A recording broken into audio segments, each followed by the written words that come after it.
Hello बच्चों, let's set a given question. The question says the motion of an object is plotted by four distance time graphs. Which of the following graphs given below correctly describe the possible motion of the object? So हमें चार graph given है, basically distance versus time का graph है ये, and we need to find which of the graph given is representing the possible motion. यानी कि motion में body है तो वो कौन से ग्राफ से हमें पता चल रहा है. So इसको जो key concept we need to understand,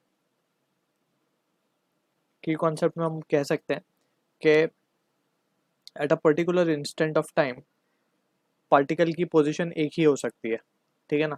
2 second पे पार्टिकल एक ही जगह पे अवेलेबल हो सकता है, नॉट ऑन मल्टीपल प्लेसेस. तो यहाँ पे basically we will be dealing with distance time graph as a key concept. और जो हमने पहले डिस्कस किया वो एक छोटा सा पॉइंट है that we need to keep in mind. उसी के बेसिस पे will answer the question given.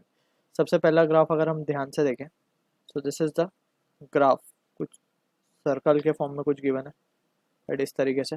यह distance and this is the time. अगर हम देखें इसके दो डायमेट्रिकली अपोजिट पॉइंट अगर हम ले लें तो ये दोनों ही वी कैन से एक टाइम में आ रहे हैं. तो एक टाइम में इसकी दो पोजीशंस आ रही हैं, एक तो ये और एक पोजीशन ये, यानी कि एक D1 और एक D2. ये पॉसिबल नहीं है, राइट. सो एक ही टाइम में दो पोजीशन पॉसिबल नहीं. So we can say at a given time, यहाँ पे हम लिख देंगे at a given time body, at a given time body can have only only one position,